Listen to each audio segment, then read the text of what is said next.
Walker. And just to note for the minutes that Councillor Mackenzie and Councillor McMahon will be arriving a little later on throughout the morning.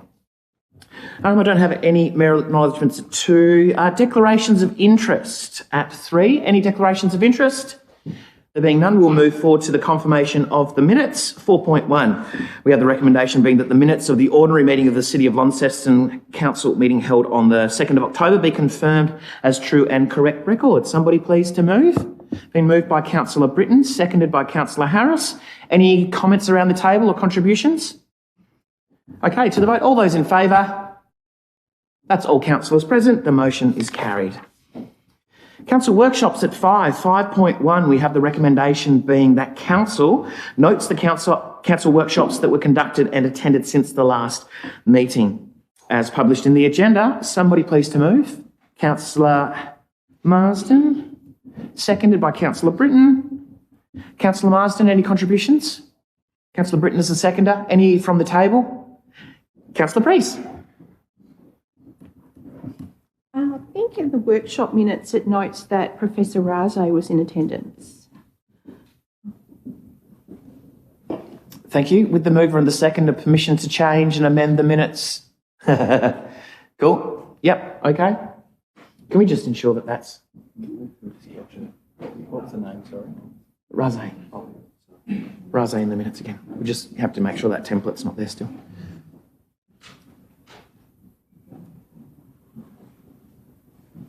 Cool. Okay, any other contributions?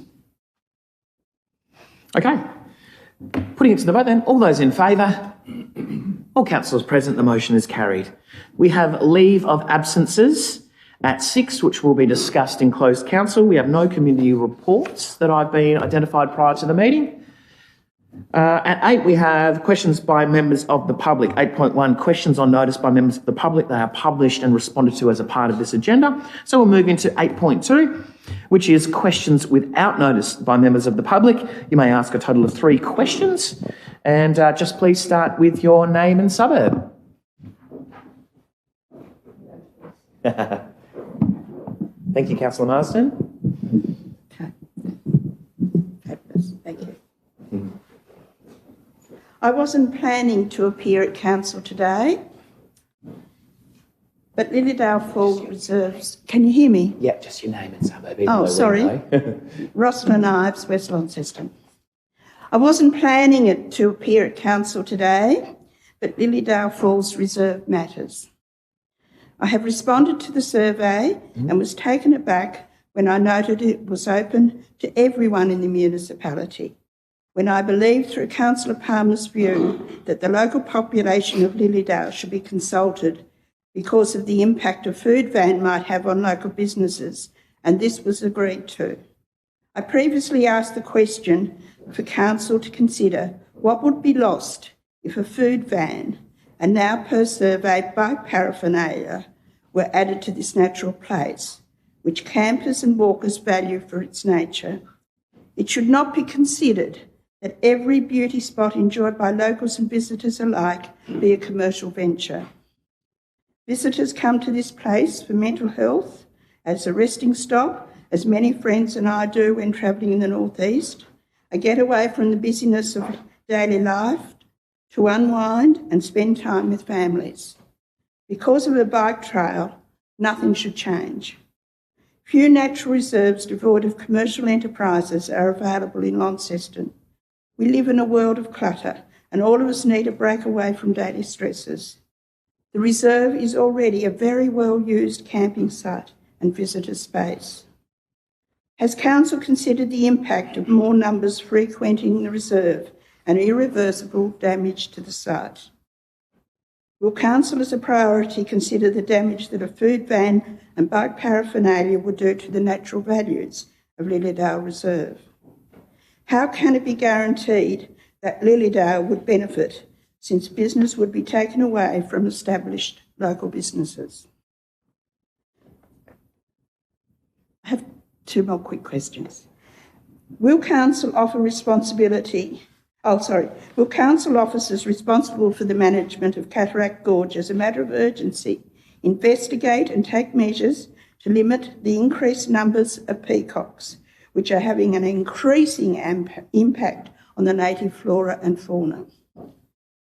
Would all business staff and workers based at or regularly attending the gorge be able to be made aware through their lease agreements and or contracts to sign a declaration that they not interfere with wildlife through feeding or interfering with any of their movements?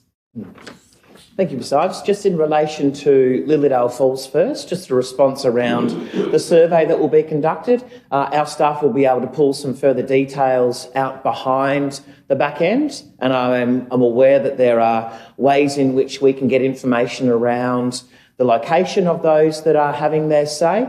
We understand also that Lilydale is a part of the greater municipality. We don't want Lilydale to feel like they're a separate community to Launceston, but we understand and respect that they are the ones that will be directly impacted. So we'll take that information and we'll have a further report come to Council and Council workshop around the results of that report. Those results will then be discussed around workshop and then it will be brought to the table. So it won't just be a sort of completed process once that survey's done, but there will be further discussions around what the results and where those results have come from also. So there is a great little curation way of us to be able to see about what demographic and what location some of those results will come from also. So it won't just be everyone voting here will get the say, but there'll be ways to curate and have a deep dive into the results of that survey. Because Lilydale Falls is a very singular place, and we have very few natural spaces that are uncluttered by man-made. And I don't know why we need to go there. I really don't. Excellent, thank you. And in terms of the Cataract Gorge, I know that there's a response in there today around the peacocks in this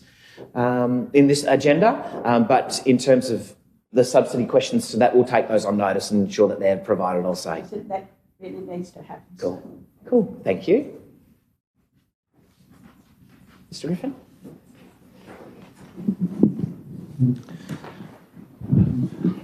Peter Griffin, Prospect. Mr Mayor, councillors, I rise today to speak about the development of an upgrade of the NTCA ground and surrounding buildings. Let me say first, I soundly support the development and look forward to its early commencement and completion. Prior to my question, just a bit of background for those of you who may not be aware. I've been associated with cricket in northern Tasmania for a long time, in excess of 41 years, and having umpired cricket continuously since October 1984. I wish to record that I'm not a member of the Cricket North Board. I don't hold a directorship and I never have, so this is not an official thing for me. It's done off my own back, as it were. The pun was intended.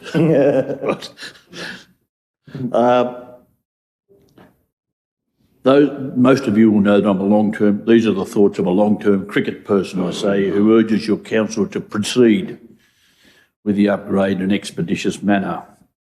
The complex out there holds an important part of cricket history in both northern Tasmania and Tasmania. The complex was officially opened on the 11th of September 1851. Earlier that year, the first official cricket match was played at the ground between the Gentlemen of Launceston and the Gentlemen of Melbourne. While the oval and surrounds presently don't have the aesthetic appeal of, say, a Utah Stadium or a Ninja Stadium, they hold a significant part in Tasmania's sporting history. No doubt most of you will know that the facility has hosted local, state, national and international cricket for a long time. I believe it's entitled to respect and recognition. These days, if you were to go out to the ground of a Saturday morning around 9 o'clock, you'd see hundreds of little boys and girls running around playing Milo cricket or whatever it's called these days, learning this trade. And that doesn't, as I say as well, over the winter, there's people plying their trade with soccer the same and Aussie rules football. Another aspect worth considering, of course, is that of the tourism appeal. I looked at the plans last meeting and was quite impressed, actually, with the plans as they are. A lot of people, when they go, if they're interested in cricket or any other sport for that matter, I know I've been to a few interstate places, went to Bradman Oval, He played a bit of cricket for Australia, apparently, in Bowral and a few other places, but even an overseas one. But people do go to visit cricket facilities, and that upgraded thing would be very good for, I believe, for visitors from interstate and overseas. Anyway, to summarise with me, we look forward to the early commencement of the development. It'll be a great draw card for Northern Tasmania, I'm certain, and it'll be a vital learning cog, more importantly, in the learning and development of our cricketers. I don't have to mention the ones that we've produced here in Launceston. Personally, I hope I can stick around for a while yet to see this development become reality. But of course, my question is time. Is there any sort of time frame been put forward, or what could a normal, a ratepayer expect there, or an old cricket person? Yeah. Thank you, Mr. Griffin. Thank Pleasure. you for the statement and then the question. We'll ensure, I'll take it on notice just so we can get those finer details around the process. Having adopted the recommendation last week, and that now is a resolution, I'll ensure that we get that to you with the correct information. Thanks very much. Thank you, Mr. Griffin. Mr. Ginninan? Ian Ginninan, 20 Pine Avenue, Newstead.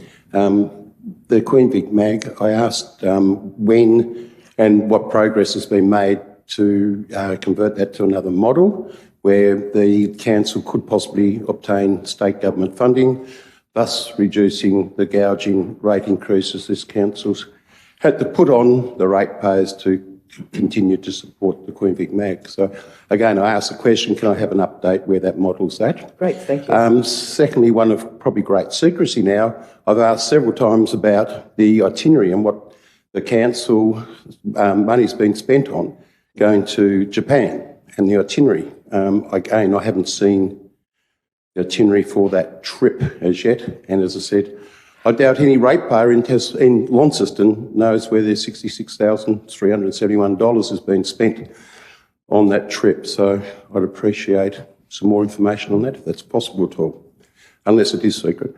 And lastly,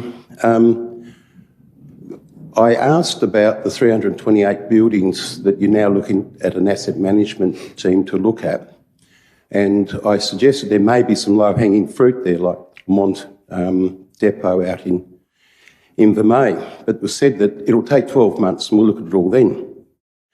I was quite surprised at the last meeting to hear the report on the new camper site at Foster Street. I'm not against campers in Launceston. I think they can drive through Launceston just like any other vehicle. But a little bit annoyed at the cost of $775,000 of council's ratepayers' money and taxpayers' money has been spent on 11 sites. And then it's been suggested that we organise a bus for them as well, so that when they arrive, they can be taken into the city, again at ratepayers' expense. And then there was no mention that we're going to charge them anything. But looking through the 328 properties the council owns, the Lamont Street site, surrounded by parks and walkways and things like that, seemed a lot larger and more appropriate that you'd get a lot more vans into that site. And obviously you'd have to tap into sewage lines and things like that for dump points. But I think that the council could get far better money for its work in going to a site like that. There's also a site that's been utilised down near the silos, and that I measured out the other day would nearly take 100-odd camper vans. It's at the silos, so it's close to eateries, a quick walk over the bridge, and you're to those restaurants in Launceston, etc.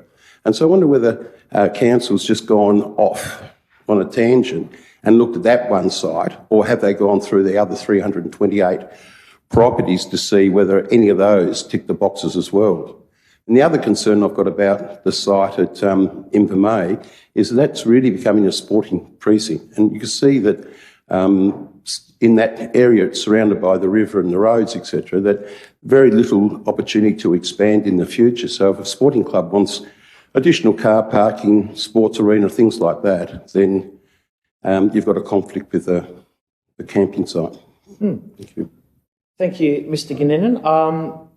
To make comments on your third question there, that process was brought about by a very tight timeline of government funding, and that was the site in reference to some low-hanging fruit that was seen to be appropriate to put forward for the time restriction that we had on that site. That's not to say that there aren't other sites that we can look at for the future, but that was a low-hanging fruit item that we were able to quickly put an application together, and we'll see how that application goes. Not to say that there aren't going to be some other great options as we do the review, and I do really look forward to that review also around the buildings that this council owns and how we can best utilise that. So that's why that site got identified straight away. It's already a heavily underutilised space at the moment, but that's not to say that there isn't opportunity for growth there. So thank you for that question there. Around the ICADA delegation, we had some further cultural training yesterday, and there'll be some more information that will come forward, but we'll take that on notice so you can get the full itinerary. We are only just able to see some more finer details of that yesterday, but I do know there's been a bit up on the website a little bit about that as well. And then the QV mag model, thank you for the advance notice of your questions also. We'll continue to work through that. So CEO, just around that process, we'll have some further information or take that on notice for where we are in that process.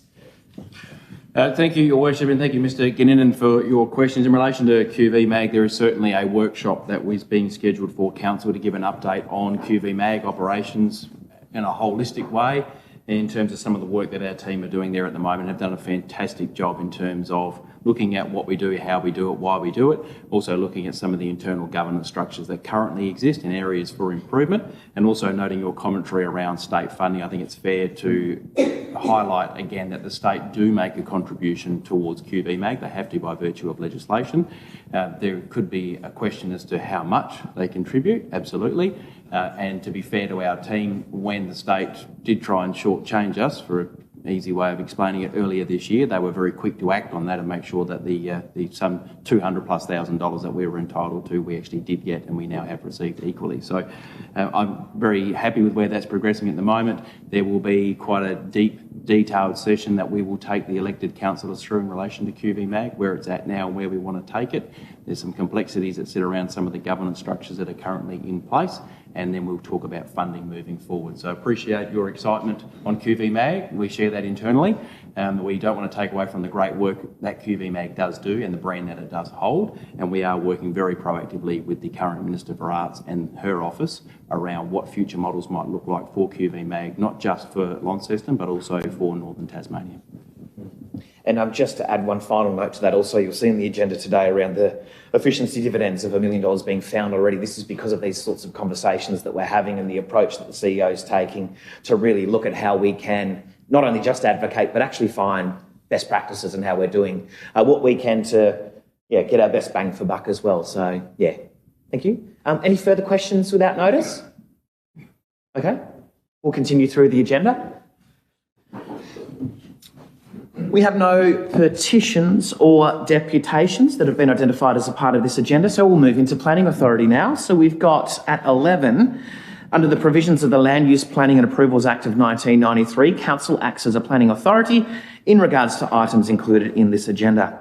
At 11.1, we have got the Tasman Highway Waverley Development Application. Now, before I do get to that recommendation, are there any public speakers to 11.1? Okay, there not being any, we'll move to that recommendation, which is that council, where is it? In accordance with the selections received during the, we note that we've received the public exhibitions, and 2, we amend the permit to include the published conditions, and we recommend to the Tasmanian Planning Commission that the draft amendment be adopted as approved and exhibited. Somebody please to move. It's been moved by Councillor Harris, seconded by Councillor Pentridge. Councillor Harris, any contributions further to the report? No, this is the return of the report after it has been open for public comment. There were 6 representations. They covered 9 subjects, from the environment and water supply to stormwater and runoff and flood risk. So this is part of the process where we're rezoning the land to what will be rural living, and I feel that, the officer reports has responded to the concerns raised. Not all of the concerns are, of course, under council's jurisdiction, and so they have been correctly addressed back to other government enterprises such as Taswater. So I'm quite happy that we now proceed and send this development application or the zoning change through to the Planning Commission for them to implement. Thank you, Councillor Harris. Councillor Pentridge, any further contributions? Thank you. Great. Further contributions around the table? Nothing further to close? Okay, to the vote. All those in favour? That's all councillors present. The motion is carried. At 11.2, we have the George Street development application. Any public comments around the George Street? No? There being none? Okay, we'll move forward to the recommendation. All good? Okay, just making sure, just checking the gallery. Recommendation being that Council agrees to and initiates a scheme amendment to the local provisions with the published conditions, and through that identifies and certifies the draft amendment there as attached, and the public exhibition of 28 days. Someone to move? Councillor Harris. Seconded by Councillor Britton. Councillor Harris. Thank you, Mayor. And yes, this is another zoning change down at 3 to 7 George Street, which is right opposite the Bogues Brewery and was originally owned by the Bogues Brewery when it was zoned as part of the particular purpose zone for Bogues Brewery. They've since sold the land. The one half of the title has a mixed use, I think from memory zoning, urban mixed use, and so this is now to correct the other half of the title so that it is also zoned as urban mixed use to enable that site to be obviously on-sold and developed, because it won't be part of the brewery development, and as such it serves no purpose to keep it that way. Great, thank you. Thanks, Councillor Harris. Anything further, Councillor Britton? Any contributions around the table? Okay, to the vote then. All those in favour? All councillors present, the motion is carried. Thank you, planning team. We no longer sit as planning authority, so we'll move through the agenda at 12, which is the announcements by the Mayor, which is published, and councillor reports at 13. Councillor reports, opening it up to the table. Councillor Harris. Thank you, Mayor. Just a few that have happened.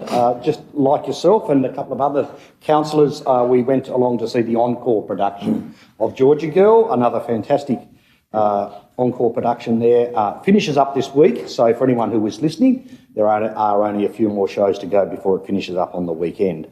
And it does show the strength of the nighttime economy based around our buildings such as the Princess Theatre.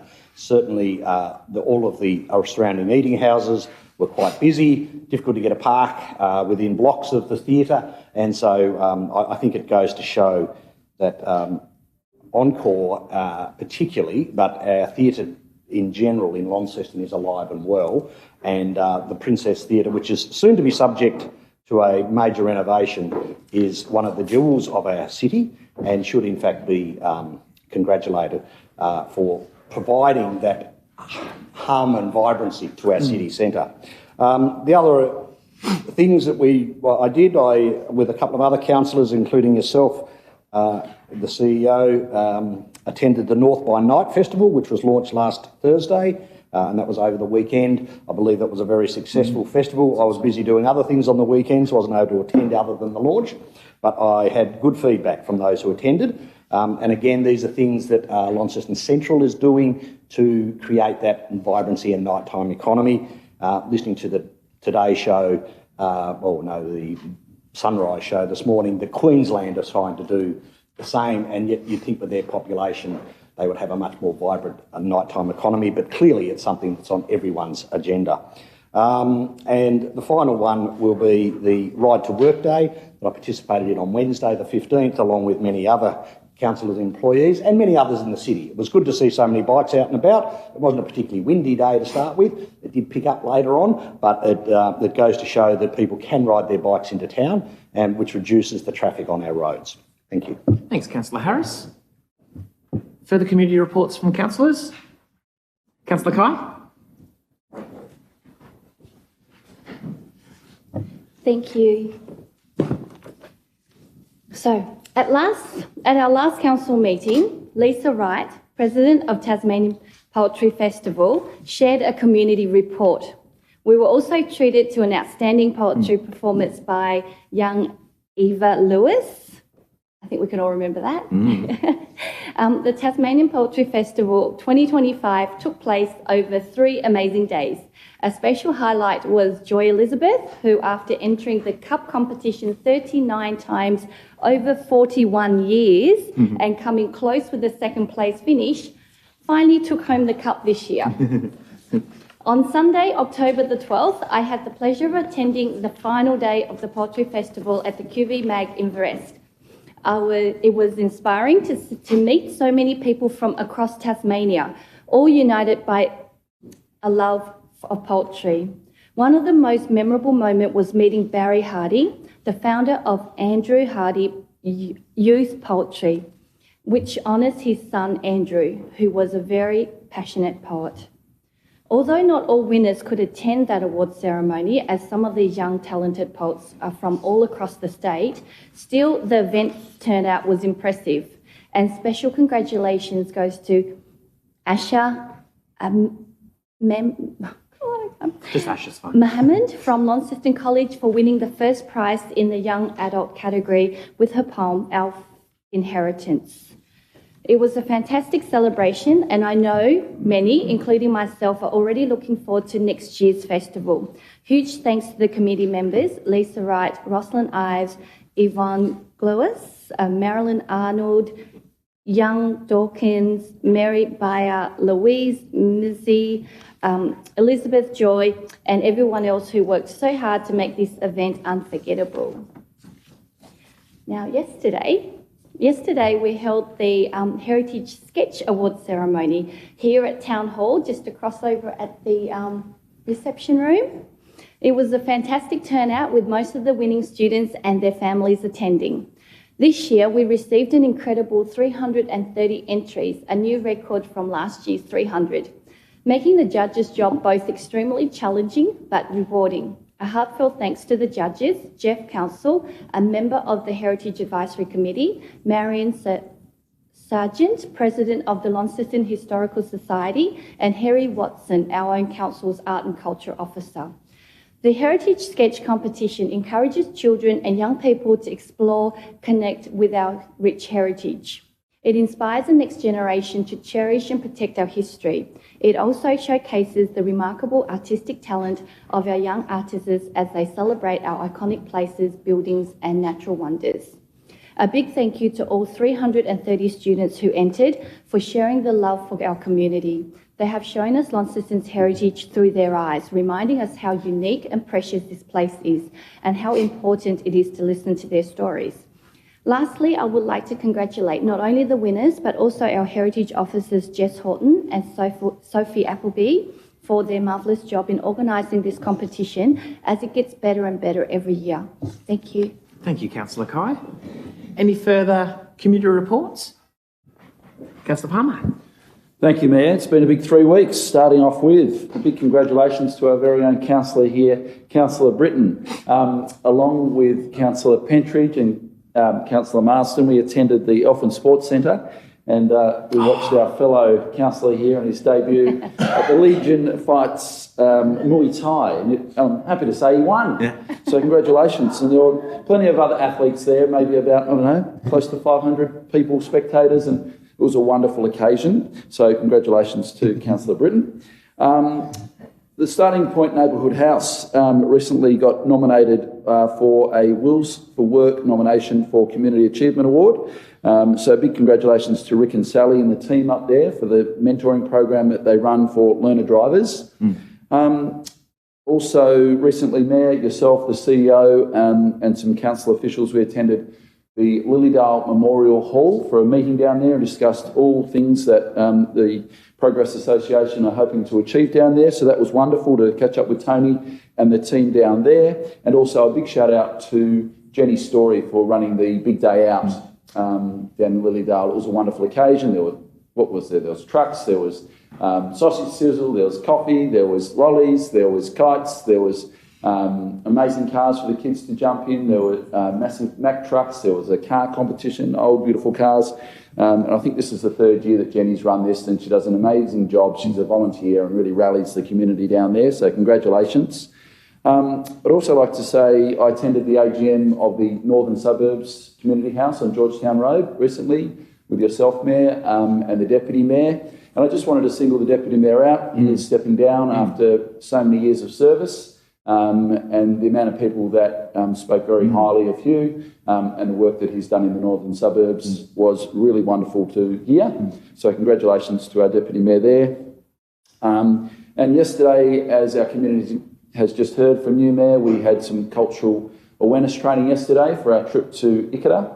And after that meeting, I was fortunate enough to head out to the University of Tasmania for a meeting, and I'd like to thank Councillor Gibson for his introduction to the wonderful Leanne out there, and just seeing what we can do in the space of UTAS, and connecting international students to see what Launceston's all about in Tasmania in general, and see if we can open up any avenues there. So it's been quite a busy time. I think I've covered everything. I think also attended the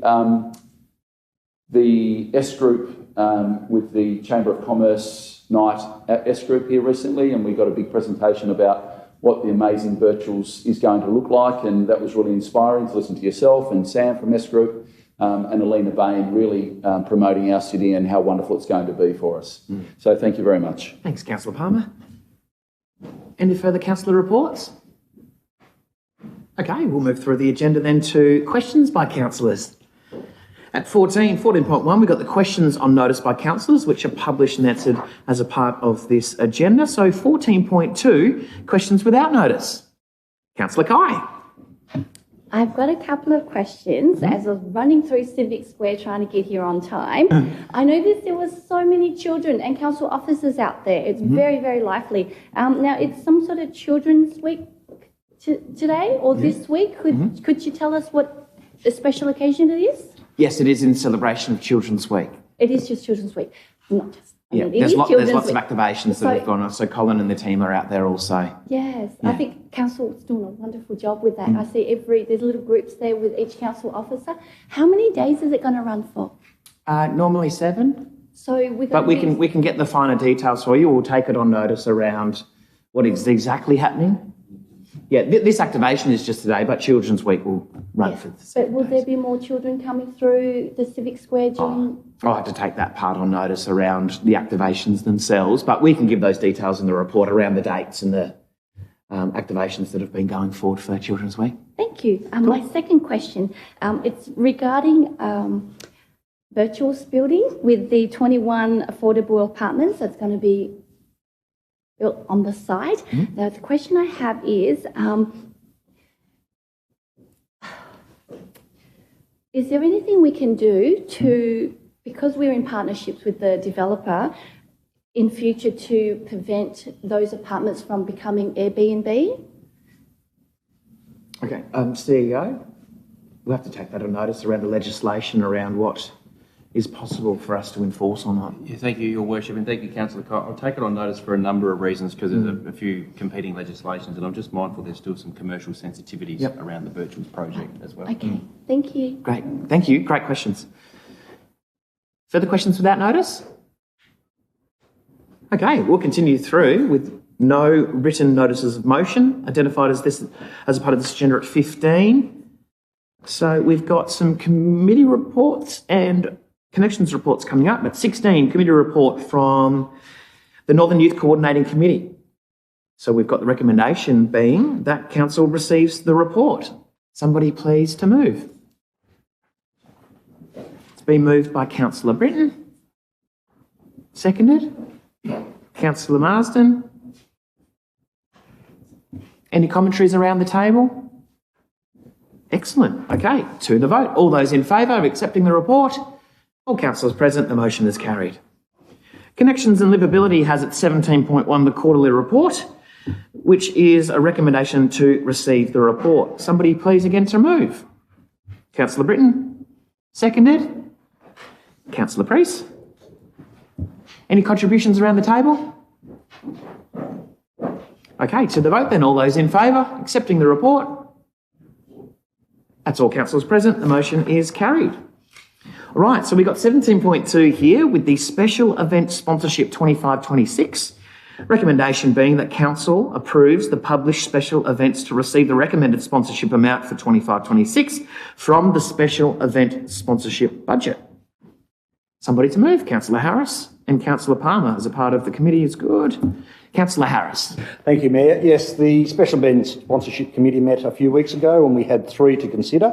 Island Events Proprietary Limited is a midwinter festival for Launceston that Launceston City has been crying out for. It will occur, I think, at the end of June, start of July, from memory. Located in the Inverest precinct, and it has support from Tourism Tasmania at the state government level as well. So this was a great event that will hopefully, in the same way that Dark Mofo helped create something and the buzz about Hobart during its winter, this will hopefully do the same for us here in Launceston. So very happy to see that type of event and happy that council can support it. The Judo Federation also was another recipient, and again that brought a lot of groups of people together to the city and was also successful in its application for funding. And the Tennis Australia was also, I guess, not quite as successful. It achieved a rating, I think, of 72%, and so gets $15,000 towards each event. Again, both of these will bring people to the city. They never just travel alone. There's always families, coaches and all that goes with it. So very happy that council is able to support these. And as we have seen internally with other events, whilst the amount might seem large, the benefit to the city is often tenfold for what we spend, or in fact sometimes much greater than that. So we do have to support these events, and we are happy to do so to encourage more visitation to our city. It makes our restaurants and hotels and all the auxiliary services around that have more business throughout the whole year, and that's the key part of this, to actually getting not just that big hump over summer and into early autumn, but then to extend that right through the winter period as well. Thank you. Thanks, Councillor Harris. Councillor Palmer, then a question from Councillor Gibson. Thank you, Mayor. Not much to follow on. Councillor Harris has done a wonderful job there, but what really struck me is the estimated visitor spend. It is quite a bit of money that all these 3 events do bring to our city, and the amount of volunteers that all these events require is just unbelievable, and it's just, these events don't happen without an extremely wonderful team of volunteers. And Councillor Harris also spoke about the island events, and as we know, there's many events in summer in Tasmania, but not so many in winter, so this will be outstanding for our city. It's really exciting to actually read through the submission and see the amazing work that the island events team are proposing. So to me, it does have a bit of a festivale flavour to it, and we know how successful that is in the summer, so this will be outstanding in the winter. I really do believe that this will be a raging success, so I highly recommend this to the council. Thank you. Thank you. Question, Councillor Gibson. Thanks so much. And first of all, I'd like to say I really appreciate the depth and data that's included in this report. It's appreciated. However, I note that we've reallocated our previously funded 10 Days on the Island contribution, and I just wondered what communication we had with 10 Days on the Island regarding that expired MOU, and if indeed they've had a response, we've had a response from them with regard to any impact that might have on the festival and its Launceston offering. Great. Thank you, Councillor Gibson. Executive Leader. Thanks, Councillor Gibson. The specific detail I might have to get back to you on, but I do know that the funding has not been allocated at their request, so they were unable to continue. So that's at their request. Great. Thank you for that clarifying question too. Any further contributions around the table? Nothing further to close? To a vote. All those in favour? All councillors present. The motion is carried. 17.3, we've got the Northern Gateway Preferred Concept, the public vote results. Recommendation being that Council receives the results of the Northern Gateway public vote and endorses the recommendation to award the Northern Gateway project commissioned to the preferred artist concept, which was Sky Vessels. Somebody please to move. Councillor Harris. Seconded. Councillor Britton. Councillor Harris. Anything further to the report? Yes, look, just to say, and it's worth pointing out that the vote result on this was very close. 50.85%, 539 votes for the Sky Vessels, and Kanamaluka Kalachita, probably butchered that, 49.15 or 521, so only 18 votes, which means, as in many things in life, you're never going to please everybody. Had it been 90% and 10% to one or the other, it would have been a no-brainer, but there will be some people who will be disappointed with what we have selected. However, we have been fair and democratic about that, and I do feel that this particular welcome to our city, it is more of a art installation, perhaps, than a welcome sign of saying Launceston, which some people suggested we could either add or perhaps should have had instead. But it is much like the other state government-initiated city entries that has been at Burnie and also at Devonport, and now this will be the Launceston one. So it will be, once we go through this process, it will then be off to the artist and the company to manufacture it to then come and install it. Despite what some people may feel, I do not think that it will be a distraction to drivers coming down the southern outlet. However, I do think it is something that will add to the entry to our city. So, and it is very much a weighing up of the two constraints of what we want to do there. You certainly don't want to razzle-dazzle them so they're not looking where they're going. However, it is something that says this is Launceston, and I'm sure over time more people will come to appreciate exactly the three vessels and the Sky Vessels and why it is the three shapes that it is. Right. Thanks, Councillor Harris. Councillor Britton? Cool. Any contributions around the table? Councillor Pentridge? What I'm concerned about is when you look at the figures, 50.8 versus 49%, that in itself is a long way from a clear majority. But if we're going to abide by democracy, unfortunately, we must well look at those figures. But if you go on and have a look at who voted, we've got nearly 100 people from outside Tasmania. We've got 300 odd people from outside Launceston. What we don't have is, I mean, I realise Launceston ratepayers get a second chance at most things that we do. But why didn't we have some figures to show, did the people from outside Tasmania and did the people outside Launceston have the casting vote of what we've got in Launceston? And what I'd like to see is that the people of Launceston have what they want. I mean, I appreciate everyone else's input, but at the end of the day, you know, that wouldn't have taken much for it to go the other way, and we would have had a totally different perspective on the whole thing. So if we can't do much about the past, as I've been reminded, but maybe we can make sure we don't make these mistakes in future, and the people of Launceston should be the ones that have to say. Thank you. Thanks, Councillor Pentridge. Sorry, I did see Councillor Britton. Yes? Thank you very much. Just some commentary that's been around this, and I doubt the people who have said this are actually listening at the moment, but this isn't council money, this is a state government grant. So I've had a lot of people ask why we're spending $1 million there. We're not. It is a state government grant, and at risk of getting mentioned in the letters to the editor, the Department of State Growth have looked at this. Plenty of far more knowledgeable people than maybe letter writers have looked at this, and I would hope everyone is excited to see this go ahead, as I am. Well done to the officers for doing a comprehensive community consultation with this. And yeah, I can't wait to see it installed. Thank you. Thanks, Councillor Britton. Councillor Marsden, and then Councillor Kai with a question. Thank you, Chair.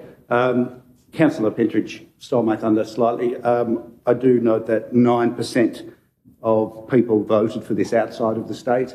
I know that is a customary of how we've conducted our surveys in the past, but I'd like to think that in the future we might be able to focus more on the people who will be impacted on such an installation moving forward. Thank you. Thank you for that note, Councillor Marsden. Councillor Kai with a question. Well, it's sort of a question. So listening to Councillor Britton, yes, there was a lot of commentary along the line of why spend $1 million here and not on homelessness, for example. They might be listening, you never know. Could you explain why we can't use this money on something else to the public that is listening? Yeah, Thank sure. you. For example, like homelessness, which was the question that I got asked a lot. Yeah. Yeah, thank you, Councillor Kai. As Councillor Britton did state that this is a state government grant and it has particular credentials that are required to facilitate the actual outcome for the grant. There was not that I'm aware of any contingencies to say, can we repurpose this for anything else? It was specifically delivered for the Northern Gateway project, and we just happened to be very lucky and appreciative to receive that grant. But no, I don't believe that there were any other viable or financial options for us to put this in anywhere else. If we wanted to say no to this, then I imagine that would have just been absorbed back into the state government's budget and it wouldn't have gone anywhere else. Thank you. Good question, thank you. Any further contributions? Councillor Gibson. Thanks so much, and I also welcome the installation of public art. Perhaps wasn't the one that I wanted, but that's democracy and that's the way the public vote goes. So looking forward nonetheless to it being installed. And I also recognise and regard our staff who over a period of years have come up with a number of concepts. For example, there was a great concept of urban greening and an iconic Launceston sign, which was considered in line with the deed and was presented to councillors as a viable option for incorporation and spending of those funds. Ultimately, that wasn't the decision that the council officers recommended and went with. So ultimately, I think all the work that we're doing in the cultural space, the amount of focus and money that we're spending on public art ourselves, it aligns beautifully. I think the artist is so well regarded within the national and international stage that it will become a real feather in Launceston's cap, and I look forward to it being installed in such a prominent position. And I look forward also to us finding ways to further green the city, perhaps through another funding opportunity, and perhaps we can still have our iconic Launceston sign through another means into the future. Thank you, Councillor Gibson. CEO. Thank you, Your Worship. I just wanted to clarify two quick points that have been discussed by a couple of councillors, and thank you for the officers for the advice. Two things that I think are important to note here in the public format. One is this is the first time we've actually engaged in such a way around public art, so I think that's something for us to celebrate in terms of community engagement and actual transparency in what we do and how we do it. And I just want to clarify the comments around the voting through tomorrow together in terms of those locals versus non-locals. The reason why that was done in this particular instance is because councillors requested, as part of the community engagement process, you may recall at a workshop some time ago when we discussed the process around engagement, there was strong will from those around the table to ensure that those also not located in Launceston were also engaged, people that are relocated or have family, because they thought the size of the project, thought the size of the project, that it was only fair to engage with those who still call Launceston home but choose not to live here at this point in time. Thank you, CEO. Any further contributions? Anything to close? Okay, to the vote. All those in favour? Those against? Councillor Pentridge against. The motion is carried. Okay, we've got the City of Launceston Band and Choir at 17.4. Recommendation being that Council approves the appointment of a City of Launceston Band and the appointment of a City of Launceston Choir, each to be sponsored by the Council for 5 years. This is something that's happened previously. This isn't a new thing too. That recommendation is to approve the appointment of the RSL Band as the City of Launceston Band and Vox Harmony Choir as the City of Launceston Choir. Somebody please to move. Councillor Britton, seconded. Councillor Harris. Councillor Britton, any contributions? No, just thank you very. No, actually, I was going to say something, but I won't. Thank you. Okay. Councillor Harris, anything further to the report? No, other than I think it is, it's extremely difficult for bands and choirs to operate without any form of funding. And having a 5-year agreement with the city would ensure that these two organisations have some surety about their future. And I think that's very important. Music plays a big part in people's lives, and the Vox Harmony Choir particularly have sung on many occasions at events that I've been attending, and certainly I see the membership of those choirs is varied, and it is something that I think Council has a role in the arts space to continue to support both bands and choirs as well. And by making them a 5-year agreement, it does allow others to have the opportunity to put their best foot forward at the time. And obviously in this case, the RSL band miss out, but I think in the future they may well be beneficiary of such a thing, should they come up with a good I guess, proposal for us when we look at it next in 5 years' time. Thank you, Councillor Harris, and just approves the appointment of the RSL band, just for clarity. Yeah. The RSL band is the City of Launceston, is in the recommendation, just for clarity. Yep. Just working through Councillor Gibson, then Councillor Pentridge. Yeah, thanks so much. Both of these organisations do a fantastic job for the city, and of course the small grant that is received recognises the work that they do for council at official events, performing as needed at official functions and official days, Remembrance Day, Anzac Day and the like, which not only does it serve our community and council well, but the members of those organisations really love it and look forward to it. So it's not so much about the financial remuneration. For them, it's about the prestige of being able to incorporate the City of Launceston banner and logo and title into their name. And I say that there are many bands and choirs that are operating in Launceston, and their biggest issue isn't funding. Their biggest issue is finding a rehearsal space and somewhere that they can call home. So that, Councillor Harris, is indeed the biggest issue for arts organisations. Just ask the Pipe Band, just ask many other bands and choirs, finding a home, somewhere to rehearse. But these two organisations continue to represent us beautifully, and who knows, maybe one day they'll be accompanying us, as did the City of Launceston Youth Choir. Alana Andrews' choir went to Japan once. How wonderful it would be for one of these organisations to accompany us on an official visit one day. Thank you, Councillor Gibson. Councillor Pentridge. Councillor Gibson needs to be congratulated, and his words are very wise. And the point, I think the people that have been given the donations, I think it was a $5,000 grant and a $3,000 grant, and it's well deserved. And what I'm about to say does not take it away, but my understanding is that other bands, I think we do a lot of things that I consider sneaky, and I haven't read it in my golden books that I keep trying to improve my intellect, right? But having little ads in the paper to cover governance and to make sure we tick all the boxes is probably not really a fair way of giving other bands an opportunity. And the real concern I've got, which has been covered by my colleagues, is a lot of the bands are struggling for facilities.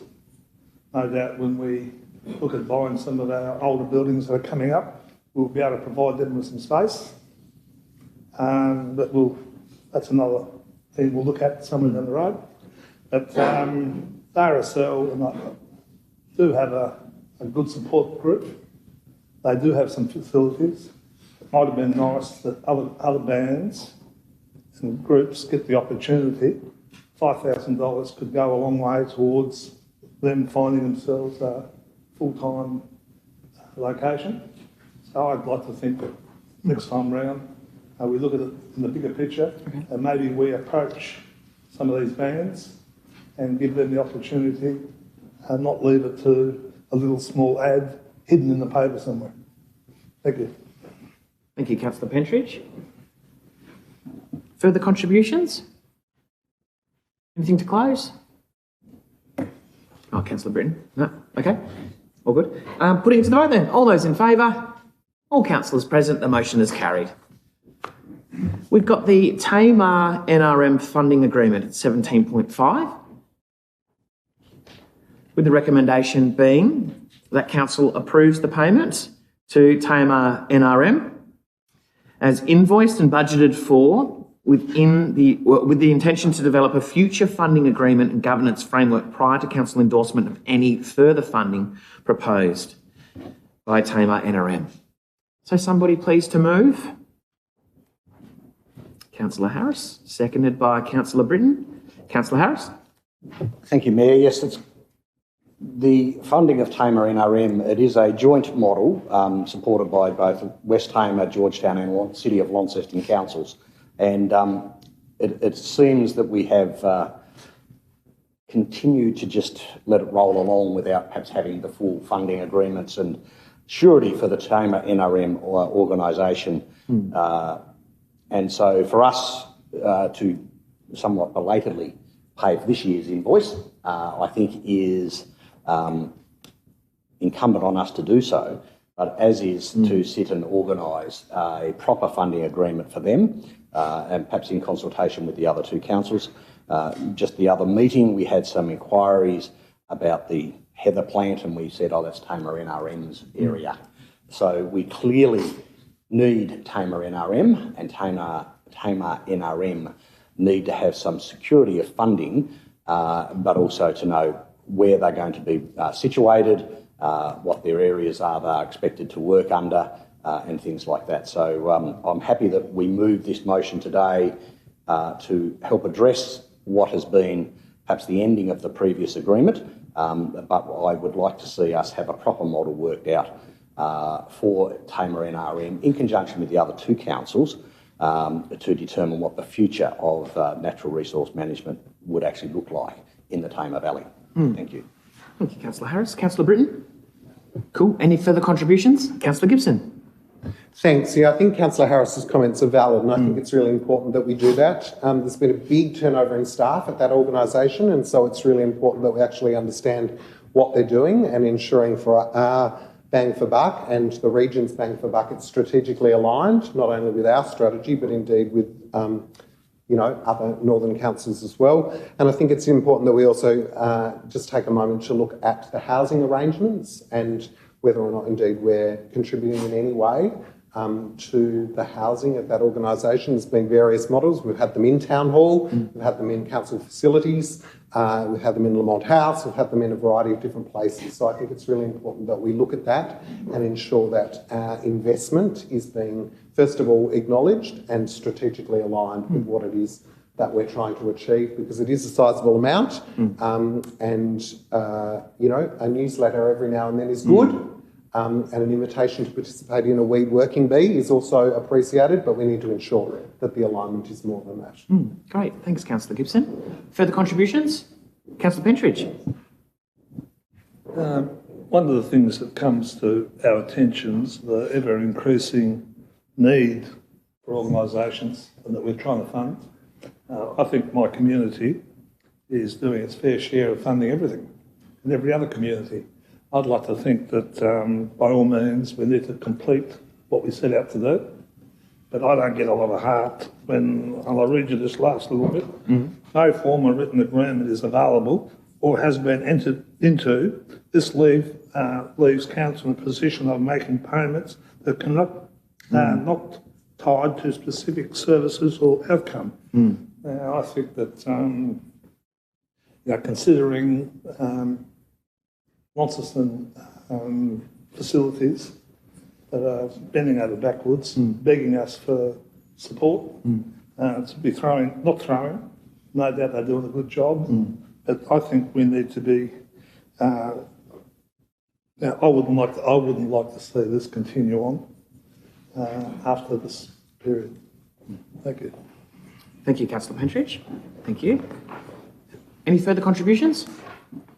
Anything to close, Councillor Harris? Great. Putting it to the vote then. All those in favour? That's all councillors present. The motion is carried. Councillor Britton? I think I should declare an interest in the next 7.6. Oh, yep, fair enough. Yep. Okay, thank you. Thank you. Councillor Britton's just declaring an interest in the 17.6 agenda item of Seaport Place name application. Liz might be able to help you with a form too, just noting that you have a business in there, that's okay. Okay, so the Seaport Place name application. We've got the recommendation here being that council endorses the preparation of an application for Seaport to be registered as an unbound locality. Somebody please to move. Councillor Gibson, seconded by Councillor Harris. Councillor Gibson. I don't think there's a lot to say. I think it's appreciated. I think this will tidy up something that we've obviously identified as needing to be done. And I'm sure that all of the signage and all of the businesses that have determined that the Seaport Precinct is the Seaport Precinct will enjoy the Seaport Precinct continuing to be such. So let's get the application in and continue to make that one of our amazing tourism offerings. It's clearly a precinct. It's clearly something that we hold as a significant tenant in our tourism marketing nighttime economy, and that was long the case before Councillor Britton joined us, and long may it be the case. Great, thank you. Anything further, Councillor Harris? Anything further from the table? Councillor Pentridge? One of the other things that come to mind is our constant discussion of wasting time. Now, I think just for the sake of this, I might vote against it. Let's call it something else and totally confuse everyone in Launceston, like we seem to do with everything else we do. Thank you. Thanks, Councillor Pentridge. Okay, any further contributions? Okay, putting it to the vote. All those in favour? Those against? Councillor Pentridge against? The motion is carried. Yes, from the... So sorry to interrupt everyone. I tried to get here in time for 11.1 because I would like to say something, but I'm so sorry, I probably missed it. Yes, you have, sorry, and we're not sitting as planning authority at the moment. Happy to catch up with you after, but it has been dealt with and there is a resolution now though. Yeah. Thank you. Okay, thank you. Okay, we've got 18 now, with nothing identified with the QV mag as a part of this agenda. 19, we've got the community asset and design. 19.1, we've got the quarterly report, with the recommendation being to receive the report. Oh, yeah. Somebody please to move to accept the report. Oh, and Alex, Councillor Britton. We'll just have a moment. You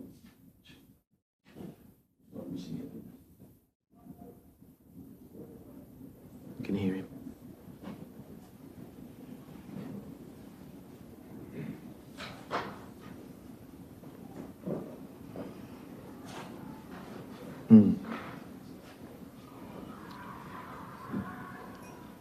Councillors, oh yeah, Councillor Britton's back now. Does anybody need a break? Anyone need to stretch the legs for a moment? Okay.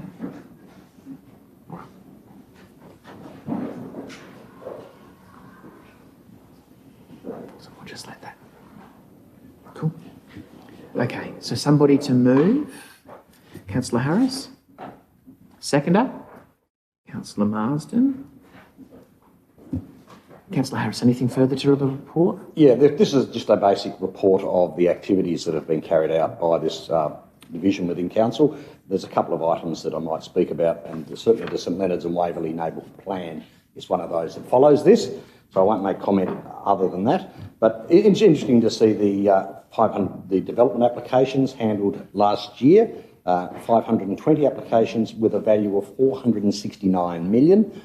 Previous year was a 535 applications, so just slightly more, but only 372 million, so nearly a $90 million increase in valuation that we have received. So, as I said, this is really just a summary report of the very many and varied things that this particular team looks after, and I think it's good to keep an update on it, but I'll call it quits on that. Great, thank you. Councillor Marsden, anything further? Nothing further. Cool. Anything from the table? Any contributions? Okay, putting it to the vote. All those in favour? All councillors present, the motion is carried. We're just going to take a quick 5-minute adjournment so we can stretch our legs for a moment. Comfort break. And we're going to check what's going on outside. Okay, just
agenda at 19.2, we've got the St Leonards and Waverley Neighbourhood Plan and Infrastructure Funding Framework.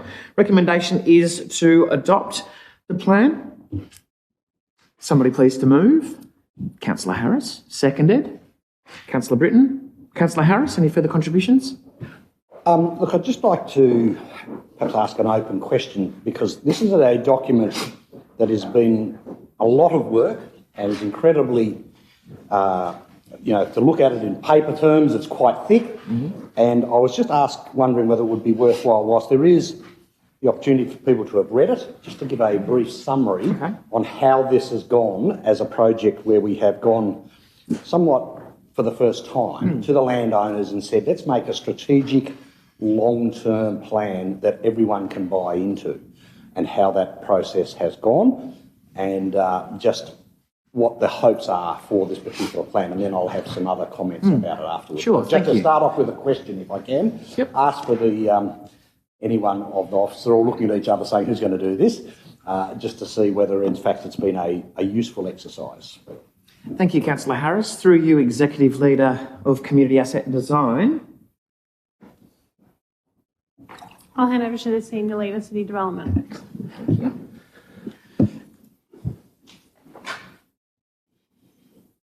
So I think you were right when you said this is a long journey, and so we've had a previous go at this starting in 2017, and so this feels like completion of a fairly long project. The origins in this are making sure that as Launceston grows and as people move to Launceston, we're catering for them in the best possible way, that we create the neighbourhoods and the environments for people to live a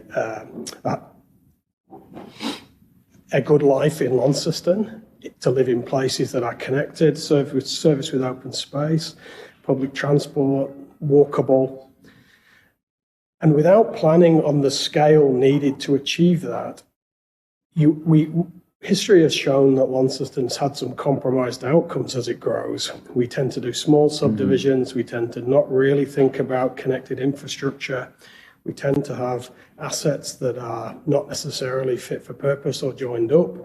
And so the idea behind this is to plan on a scale that allows us to deal with those foundational investments to actually make communities that are genuinely good places to live. Now, this is a first for us. It's not necessarily a first nationally, but we are trying to align with best practice in doing that. And I think we've had a really good go at doing that. Now, this has been developed collaboratively with the community and the development sector. It's very important to us that this is an enabling document that actually understands and works with the people that are likely to develop this, so that it works for them. It's also really important for it to work for the community. Now, community consultation's been a factor all the way through this, and we've had multiple rounds of community consultation. Now, we've got the reports and we've shared them on today's agenda. So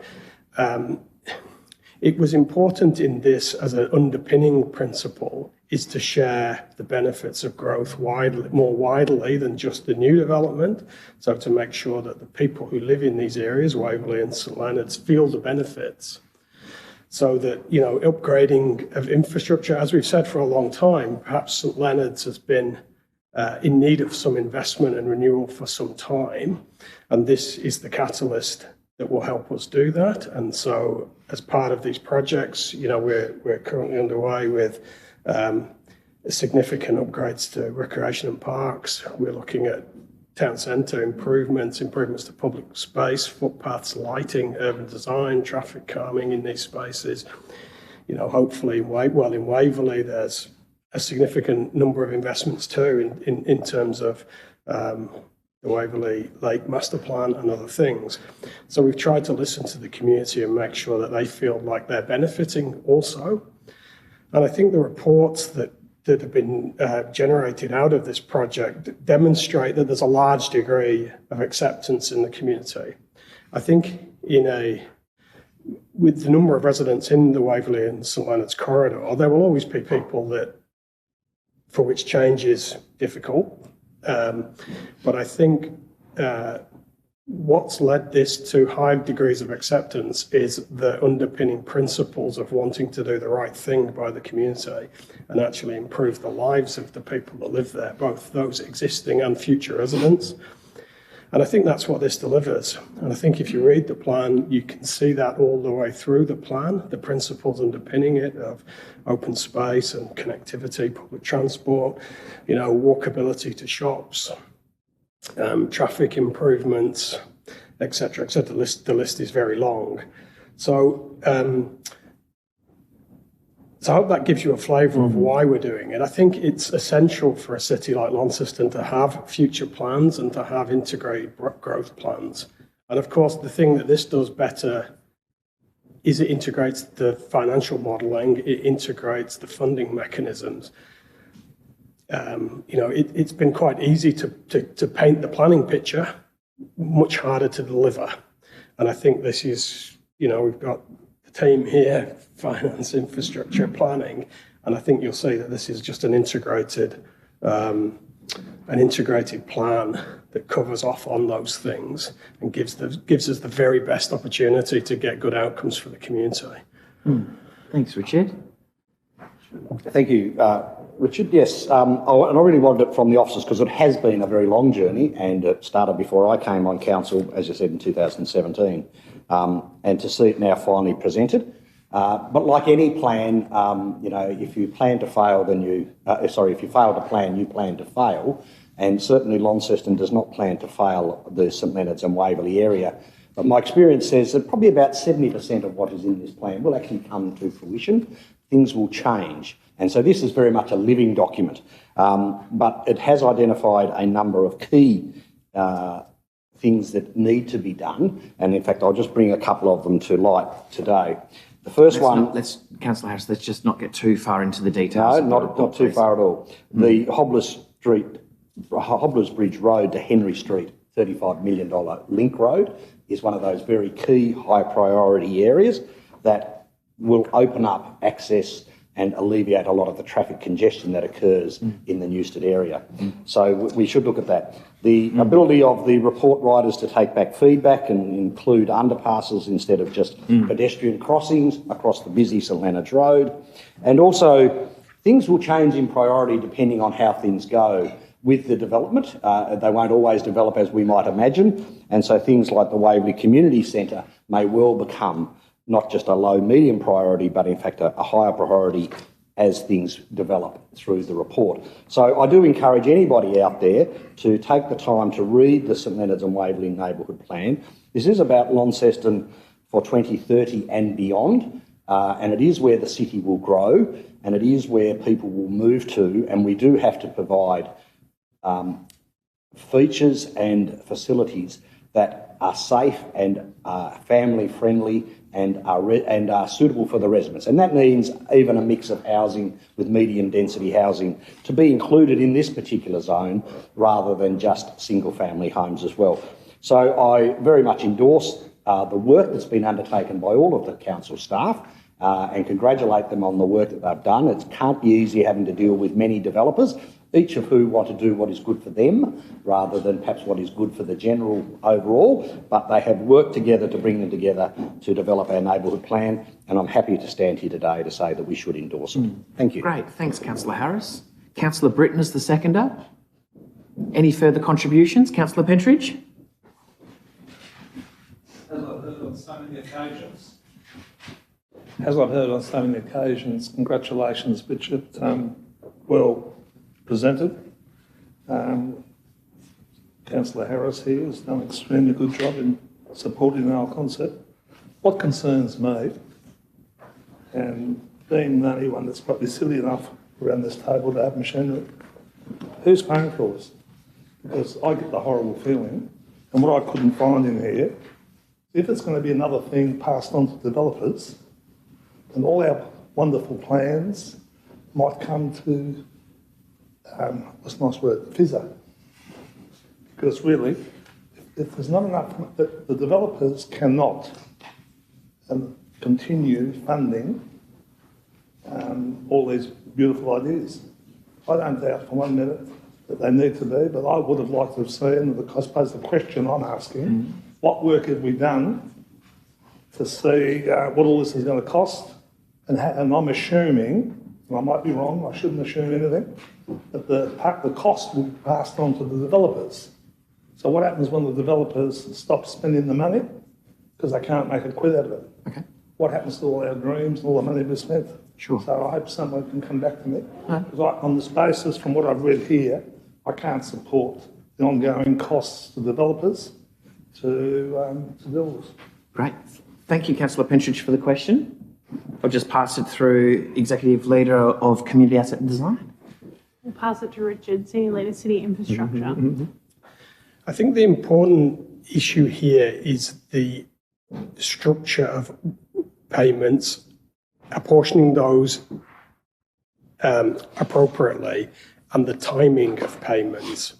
So I think what we've done here with the infrastructure funding framework is unpicked quite a complicated set of infrastructure projects and different fundings, which essentially has been stopping development or making development very hard because large pieces of infrastructure that benefit multiple people haven't necessarily been able to be provided. Council haven't necessarily supported doing that previously. So I think what this does is it tries to understand what infrastructure is required, and then council steps in with a mechanism to actually underwrite that and then claim the money back at the appropriate time. So, for example, stormwater pipes, some of them will be some of them will be done in kind, and the developer will get some money back for the contributions of other developers. So our council acts as a banker. Others, council may well do the project and then claim it back later, but the payments are structured at the time of creation of the lot rather than at the time of doing the development. So the cash flow situation works better. So this is really an enabler. It basically gets rid of the first mover problem about the first person paying for all the infrastructure. So that's a big benefit. And it also structures the payments equitably across different land parcels, which is also a benefit, and it also structures the payments at a more appropriate and achievable time in the sequence of development. So I think all those three things act as benefits to the developer in a sense of trying to enable these things to go ahead. It makes it much easier with an infrastructure funding framework as we've proposed to have these lots develop rather than the previous situation of developers having to sort out all those problems themselves, which has proven to be very difficult to do. Thank you, Richard. Thank you, Richard. So I get out of all that no, the costs won't be borne by the developers. The council will come to the party and help with all these facilities. It won't be simply another cost that the developers have to pay to be able to get their approvals. Is that what you're saying?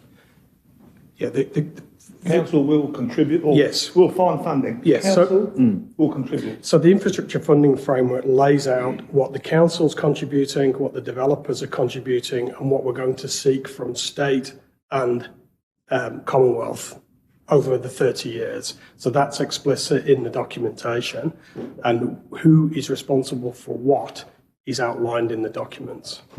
Thank you. Great. Further contributions? Anything to close, Councillor Harris?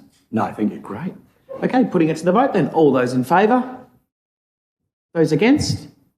Councillor Pentridge against? The motion is carried. Great, thank you, team.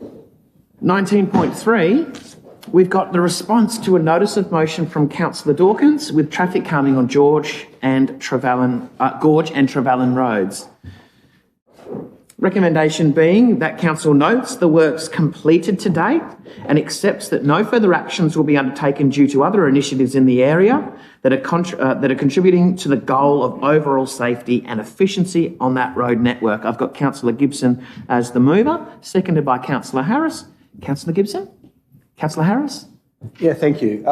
Yes, this is a motion from former Councillor Dawkins, which was brought about at the time and concern raised by Trevelyan residents, particularly about the Gorge and Trevelyan roads that were probably established in the 1800s in the days of bullocks and horses rather than cars and Dodge Ram utes and things like that buzzing up and down our roads. And so this really is a decision, a quite simple decision, to look at what work has been done. The work that has been done is what is possible. The main request was to require a speed reduction, which DSG refused, from 50 kilometres an hour to 40. Consequently, subsequent actions about the implementation of a lower speed limit were no longer necessary. We never got to implement it. We did some changes to the road surface to perhaps make it safer as we can, but at the end of the day, it is what it is, and it has developed based on the fact that it was located close to the city. And within the reports that back all this up, there were a couple of gems that I stand to talk about briefly.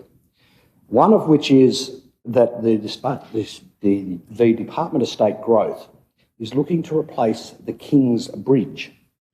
Now, that is interesting because the King's Bridge is on a road that is owned by the council, but apparently there are some bridges that they have deemed are so important that they must have input in, which is fantastic because the King's Bridge, for those of you who aren't aware of its history, floated into position as a single lane bridge, then duplicated, and it is Launceston. I would hate to see the King's Bridge as it is pulled down, made redundant, replaced with a concrete structure. It is not what Launceston is. However, this does give us time today, from this day forward, to say what is the future, not as how we have been developed because of history, but in fact, what is the future and how should Trevelyan look in the future? And so for me, that is one of the questions that we need to be talking about with our community, is about what is the future for King's Bridge and what will be the means of bringing our traffic up the Gorge Road, because we know that we can't really widen it and it is simply perhaps unsafe to continue into the future as it is. The second thing that is in the reports buried deep was that there are traffic lights at the intersection at Forest Road and West Tamar Highway planned within the next 18 months. In itself will be a great thing, but it will in fact change the traffic flows very much because it will enable people to have a guarantee of access. And I can think of when the traffic lights were installed on Amy Road, on Penquite Road, the effect that that had, because people could then get to Amy Road and know that they would get a right-hand turn without having to give way to two lots of traffic. It's made worse at Forest Road because you've got to give way to two lanes of traffic in both directions. So you wouldn't go down there in a fit and you would probably go down Gorge Road. I expect that will have significant impact on the traffic on Gorge Road as well. So I think this is now a great opportunity for whilst we were just trying to close off a motion, that we need to be looking forward to how Trevelyan is connected to our city. And because, cars may not be here in 100 years' time, there may be alternative forms of transport we're using. But we do need to think about what is our future for transport in the Trevelyan area. And in fact, should there be other connections made, because there will be further development, I'm sure, in the future, which will be fed up over the Trevelyan Hill towards the Trevelyan Lake. And we have to figure out whether we need, in fact, a bridge across to Blackstone Heights as an example of how the connections for Trevelyan could be very different from what it is now. So whilst this item is closing this chapter, I see that it is, in fact, the opportunity for us to consider the future. And I look forward to being one who might drive some of that discussion, whether it be through notices or motion, or in fact through the DSG coming along and addressing us as a council to ask for our input, to say how we think the city should develop, rather than perhaps them just imposing what they think is the best answer to yesterday's problem. Thank you. Thanks, Councillor Harris. Further contributions? Councillor Kai? Yes, I'd like to thank Councillor Dawkins for bringing in this motion, because I've been contacted by a lot of people up at Trevelyan as well.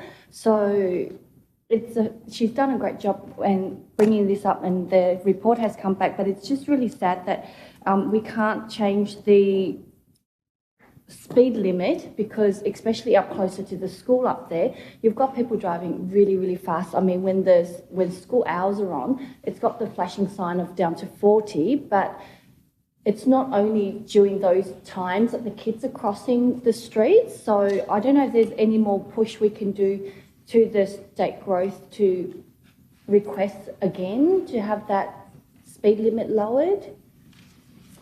That was a question? A question? Yeah. Councillor Cole, we'll take that question to a workshop. It's similarly to the discussions around The bridge. Councillor Harris's thoughts, and we'll just stick to the actual motion here itself, which, as Councillor Harris said, we're closing off this one. But great comments, but we'll take that offline. Thank you. Thank you. Any further contributions? To close, Councillor Gibson. Thank you. Yeah, I think your comments are apt, and that is that this has been a long-held item which has been sitting in a still to-do, to follow-up list. Here we are closing the loop. We've done everything we can. In fact, Councillor Kyle, we've been back to DSG a number of times because their initial response didn't sit well with us and with the community. It certainly didn't sit well with former Councillor Dawkins or the councillors of the time. We tried all we could. We engaged people who'd previously been the chair of the Traffic Road Safety Task Force to assist us in our advocacy. Even that fell on deaf ears. Because we all agreed that there was more that needed to be done, but we as a council still continue to do our bit. And as we know, councillors in their advocacy and their pre-council campaigns have advocated for all sorts of things, closing bridges and one-way traffic up one bridge and down another, through another suburb, and no doubt there will continue to be those conversations. But what I like about this, it closes the loop, it removes it from the system, it allows us to move on and enables us to at least know clearly where it's at. And if a councillor at another time wishes to come up with a new campaign, then that'll be considered on its merits at the time. Yeah. Thank you, Councillor Gibson. Okay, to the vote. All those in favour? Those against? Councillor Pentridge against. The motion is carried. Thank you, team. Delivery and performance at 20.1, we have got the quarterly report, with the recommendation being to receive the report. Somebody please to move. Councillor Britton has moved. Seconded. Councillor Palmer? Contributions, Councillor Britton. Councillor Palmer? Contributions around the table? Councillor Gibson. Lots of great things in the report. Certainly appreciate the great work being undertaken. And for me, for around about the last 10 years, I've been looking at our ability to re-engage volunteers across the organisation. We, for a number of years, had some outstanding organisational groups that were based at some of our facilities, including guides at the Cataract Gorge, including an advocacy group and a gardening group at the City Park, which continues to work, I think, in a different way and form. But importantly, we're at long last actually even listing the need for us to follow other councils and to update or at least initiate a volunteers policy, which is really, really necessary. I think there are great benefits that could be derived for our organisation by enabling passionate, committed community members to assist us. We already see the great value that they bring to some of our funding panels and our reference groups, i.e. the Heritage Reference Group. But here is a way of really looking at the way that we manage and foster the contribution that volunteers can play.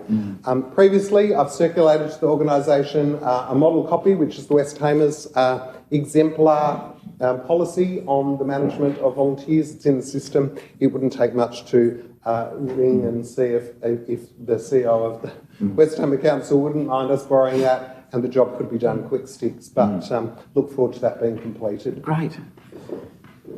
Thank you. Any further contributions? Councillor Marsden. Thank you, Chair. Just wanted to note in the report the REM Titmus Swimming Scholarship and how great that is for our young and upcoming swimmers, and put on the public record that we thank her for her great advocacy for Launceston and wish her well in retirement. Great. Thank you, Councillor Marsden. Further contributions? Anything to close? Right, to the vote. All those in favour? All councillors present, the motion is carried. Looking at the 2025-2026 budget amendments at 20.2, we've got the recommendation that Council, and by absolute majority, approves the published changes to 25-26 statutory estimates and receives the report. Somebody please to move. Councillor Harris has moved, seconded by Councillor Britton. Councillor Harris? Yes, this is a report that has all the information in it of transferring amounts from often operations to capital to operations, including the finalisation of the Lilydale Football Club rooms, where I think the amount of $2,317 is considerably less than we had perhaps anticipated. It's good to see that we don't always have to spend the amount that we might have allowed in a particular item. But this really is just a business as usual report from a financial point of view. I'm sure Councillor Mackenzie, we usually leave it to him to do this because he's an accountant, but in this time, happy to step forward. Great, thank you. Anything further, Councillor Britton? Any further contributions? Putting it to the vote then. All those in favour? All councillors present. The motion is carried. 20.3, we've got the monthly financial performance report. Recommendation that council notes the report. Somebody please to move. Councillor Harris, seconded by Councillor Britton. Further contributions? Nothing more other than it is interesting to note in the report about the year-to-date variance of $3 million. And that is a very interesting result after just 2 months of the year, partly because we forecasted a deficit of 2.1 when the actual figure was nearly 900,000 in credit. So a good report from the council, and it does show that the what is the word I'm looking for? The can't remember the words. But it's in there somewhere about how we're trying to save the money and efficiency dividend. Thank you. I couldn't find the efficiency word. I had dividend. The efficiency dividend concept will work. And the good news is that I feel that should this continue, that what has been projected as a deficit for this financial year may not. It may still, because things are unknown or what's going forward, but it does show that we're off on the right foot. And if that can be continued, then hopefully we can at least finish the year square, if not a little bit in the credit. Thank you. Thank you, Councillor Harris, and we'll see some further developments of that through the agenda with the efficiency dividend report, which is good. Councillor Britton, any further contributions? Anything from the table? Okay, to the vote. All those in favour? All councillors present, the motion is carried. Looking at 20.4, and Councillor Gibson, I might hand the chair to you for a moment, because if it's the will of the table, I'm going to bring forward an amendment, an alternate. We might have differing views on that, but that's okay. So I would like to bring forward an alternate motion here, which we've prepared earlier. I am going to propose that we do, in good faith and goodwill, approve the request for remissions of rates for the period of only construction, and we will not be taking on the maintenance as the recommendation. So I would like to move that. Thank you, Mayor. An amended motion has been put by the Mayor. Is there someone to second that amended motion? Councillor Pentridge has seconded the motion. Mayor, do you wish to speak to the motion? Yes, thank you. I just think, in good faith and goodwill, we've had conversations here today around the QV mag and asking for a fair deal when it comes to QV mag versus T-mag, the Theatre Royal versus Princess Theatre. And I think for council to come and to contribute the $1 million that we've contributed already, to then show good faith and goodwill to the state government to say that during the construction period of what will inevitably be a community use facility, that this would be a really good, strong position and a good gesture to say to the state government, we're willing to work with you. We expect that friendship, that continued relationship to also come back and forth in conversation. And I'm hoping to show to the Minister here that we're willing to work with the state government, but the state government we would also ask in return to be willing to work with us. And I think for the sake of $21,745 per year that this is required, and this would be required only till 2026, I believe, CEO, if that's in the recommendation, the next financial year, that this 2-year period of construction only, and without the continuance of any maintenance required, I think that in good faith and goodwill that this would be a really good gesture from the council to the state government to say that we're willing to work with you, and for a community-based asset worth in the vicinity of perhaps $40 million. I think that our contribution to this is purely around that. So that's why I would put this to the table. Table willing, if that's not the will of the council, that's fine too. But I do think that there's some good faith in showing the state government around the communication, the collaboration that we're asking for. This is our first step forward in doing that and asking in return that we would like some further conversations around things like the regional facilities in which we provide to the community, like the Aquatic Centre, like the theatre, like UTAS Stadium, which we've now been able to hand to Stadiums TAS for the benefit of the community. I think that this would be a really good show of good faith. So put that to the table. Thank you. Seconder, Councillor Pentridge, do you wish to speak to the motion? No, I support what the Mayor said. I think it's appropriate that I personally don't think we'll get it, but I think good faith should be shown at least from our part. Thanks, Councillor Pentridge. Councillor Harris with a question. Just a question to the motion as shown, which says it's only for the financial year 25-26, whereas you mentioned for the next 2 financial years. So did you want this motion to... So we can only put to the chamber remission for 1 financial year that we're in. At a time. The initial recommendation actually noted refusing the request through to 30 June 2028, but that was more around signalling an intent, and those decisions would have had to be brought back to the chamber in that relevant financial year. Right. So this will be, a future council will decide 26-27 remission, and whether there needs to be 127-28. Yeah, and again, will be a subsequent meeting to that. Yes. And just a final question, has there been any indication from the government, either through the minister or other ministers or the Premier, that they see the value in us doing this to assist us in other items that we are hoping to show good faith in? Has there been any positive response from the government if we are to approve this? CEO, anything in terms of your meeting with ministers and the Premier? Look, thank you, Acting Chair. This request initially came through to myself from the Minister, but I was quite strong in my position consistent with the recommendations. Thus, the Minister has approached the Mayor and subsequently now what's on the agenda. As a no surprises policy, I have advised the relevant Minister's Chief of Staff that this was going to be listed in the agenda, and should they wish to entertain any discussion or negotiation around it, that they were able to contact me. I was told that someone was going to contact me. That subsequently did not happen.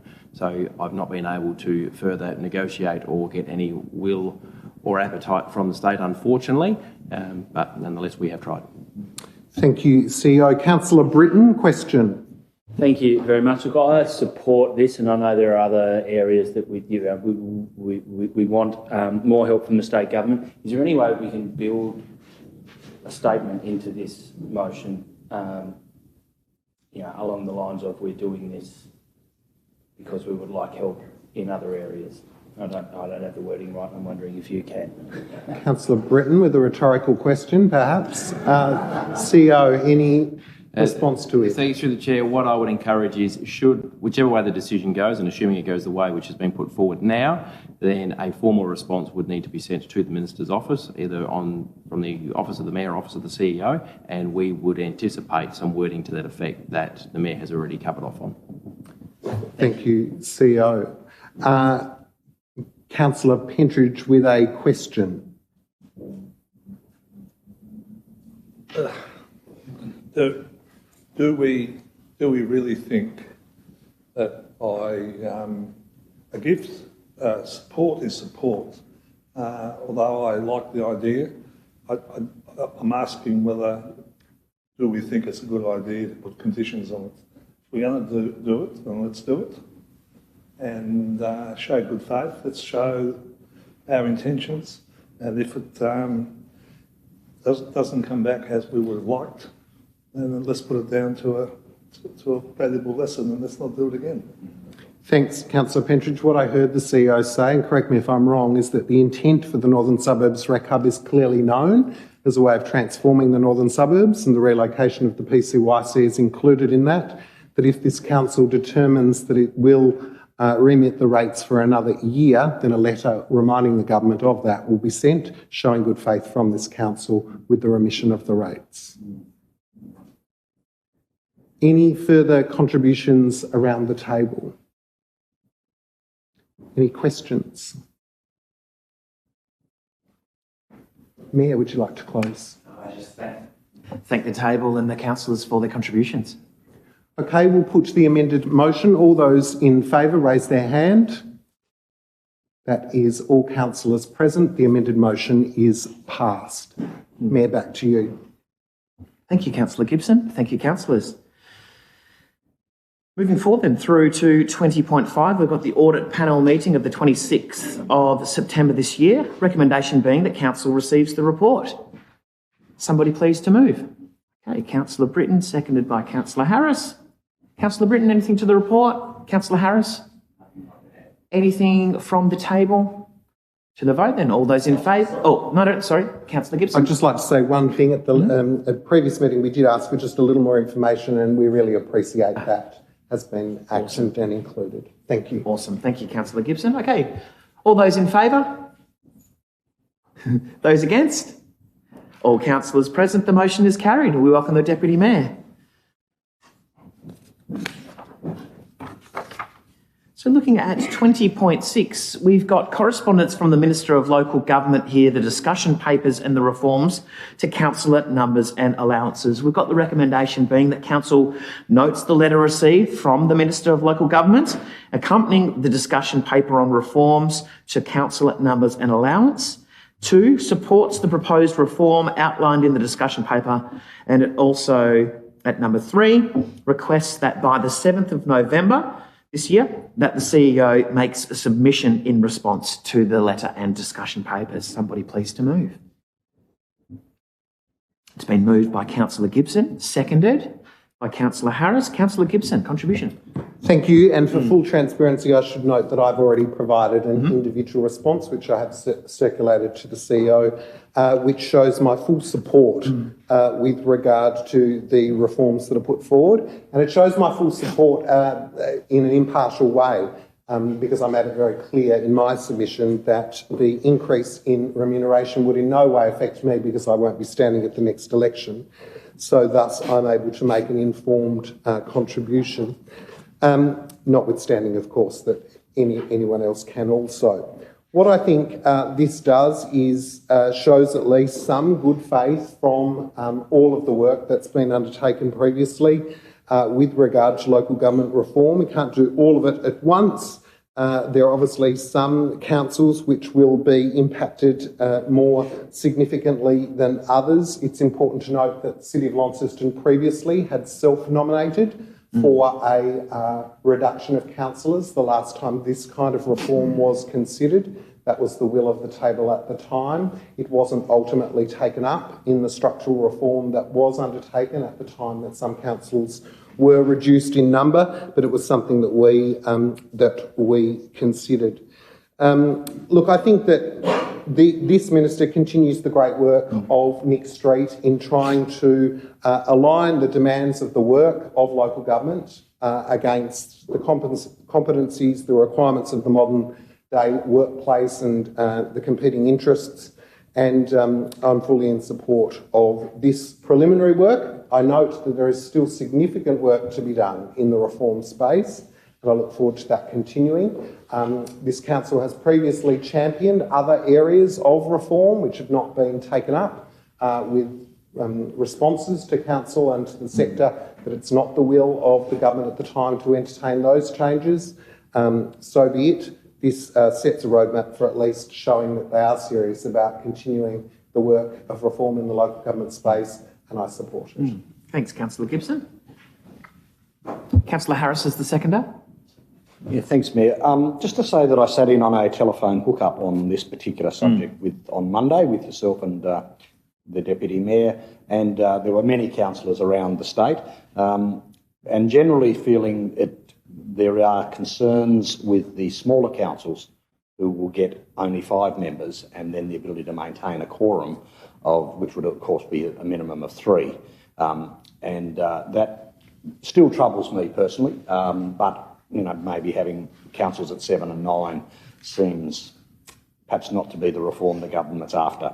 Like Councillor Gibson, I also will be making a private submission to this particular request. I haven't completed it yet, but we'll get it in before the deadline date. Interestingly, I do note about the superannuation comments in here that councillors may not be aware that their allowance does include a component for their own superannuation, but it's not identified and therefore can make the completing of your tax return somewhat more difficult, because as a normal wage earner, you would have your super components separated from your wage. We aren't considered wage earners, but we still get a superannuation component. That is perhaps something for us to consider, as in fact that people should be aware that your allowance is taxable, because there was one councillor who was not aware that his allowance was taxable. I won't go any further, but I'm sure there may be others who may think that we do not get taxed on our allowances, but it is income as far as the Taxation Office is concerned. But yeah, happy with the for the CEO to make a submission on our behalf. And as Councillor Gibson said, there are probably many other areas that I would prefer to see the state government pursuing in the local government reform. However, this is but the start of it. So thank you. Thanks, Councillor Harris. Deputy Mayor. Thanks. I won't add too much to it because I sat in on the meeting that you and Councillor Harris were in Mayor. And again, my think is in relation to Launceston, I think 12 down to 9 makes sense, and I think that certainly won't impact upon us. To me, conflicts of interest and quorums are a big issue with five-member councils, I think, and that was raised at the meeting on Tuesday. So I think that keep moving forward with it. I'm interested in the submission that we'd like to, and I guess from our perspective, I assume, CEO, that we can forward you some information that we might like to consider in the Launceston submission. Great, thank you, Deputy. Welcome, Councillor McMahon. Any further contributions? Councillor Marsden. Thank you, Chair. I note that we, as a state, have a desire to reform local government and have done for some time. There is a statement within this that I don't agree with, and I'd like to have it on the record. Under the economic, environmental and social impact, the aim of the proposed reform is broadly to attract a more highly qualified candidates with relevant skills and experience to the office of councillor, making councils more effective. I don't necessarily believe that statement, and I just want it to be known that that is, in my opinion, not a strong justification for making a change in the reduction to councillors. Thank you, Councillor Marsden. Any further contributions? Councillor Gibson to close. Thank you, and thanks for those comments that have been received around the table. Importantly, we have had an invitation to already put forward, and I think Deputy Mayor's reminder is a good one. If we have further contributions that we want to make, to send them back to team governance to help in our submission. Importantly for me, I think the work around quorum management and the ability for councils to be more contemporary in their management of one's attendance at a council meeting is going to be considered as part of the reform, and we look forward to that. There are currently some what one might see as outdated or perhaps not as contemporary with regard to workplaces, with regard to the ability to be able to zoom in or the ability to be able to attend meetings flexibly. And so that's probably in its time for good reason, but it's important now that those things are looked at as part of the holistic review. So we look forward to that occurring, and we thank the CEO in advance for the submission that we will make. Great. Thank you. To the vote then, all of those in favour? That's all councillors present. The motion is carried. At 20.7, we've got motions with the Local Government Association of Tasmania General Meeting, which is on the 20th of November. The recommendation is that Council directs its delegate to vote as published. It's been moved by the Deputy, seconded by Councillor Harris. Deputy, around the voting. Yeah, thank you. And I'd just like to thank the really meaningful comments that have been put in by the officers. I think they've been very useful in helping me guide me through the questions that have been put there. So I'm very happy to support the direction that the council officers have pointed us in regards to. So very, very fulsome. Great. Any further contributions, Councillor Harris? Any contributions or changes to the voting directions? Councillor Gibson? Sorry, no changes. I was just going to say, number 6, I just wanted to personally say that the online learning for local government election candidates aligns for me perfectly with local government reform. It's not compulsory currently. The support here is that our comment from Senior Leader Governance that prospective councillors will be better able to plan for and respond to the immediate demands placed upon them following an election if they are provided with an opportunity to undertake the training before taking office, and so a support of that motion I think is really important. One could say quite clearly, if you're going to be remunerated at a higher rate, there has to be expectations that you will commit to and undertake ongoing professional learning. And I think it's important. That's always been my stance. It continues to be my stance, and it's good to see that Council would be supporting it via our voting directions here. Great. Thank you. Further contributions? Anything further to close, Deputy? Okay, to the vote. All those in favour? All councillors present, the motion is carried. 21, we've got strategy and innovation with the quarterly report, recommendation being to receive the report. Somebody please to move. Councillor Harris, seconded. Councillor Britton. Contributions, Councillor Harris? Just to say that this strategy and innovation team has only been in place for a few months since the start of the year, and it is good to see the areas that they have been involved with, and it's a comprehensive report. Probably the main thing that I wish to just, if I get the page to turn, was the public EV charging transition to public operator. That is a comment that as more and more people are getting EVs, that councils' existing EV chargers, the market has moved. There's no doubt about it, and an investment needs to be made. That council is probably not the right body to do that. We were there to encourage EV chargers, but it is now time for a private operator to probably reinvest with new equipment, and with new equipment, quicker charging times, etc. So it is all there for people to read, but that was the one thing that I just wanted to make comment on it, to see when that will be completed. Thank you. Councillor Britton is the seconder. Contributions around the table? Councillor Gibson.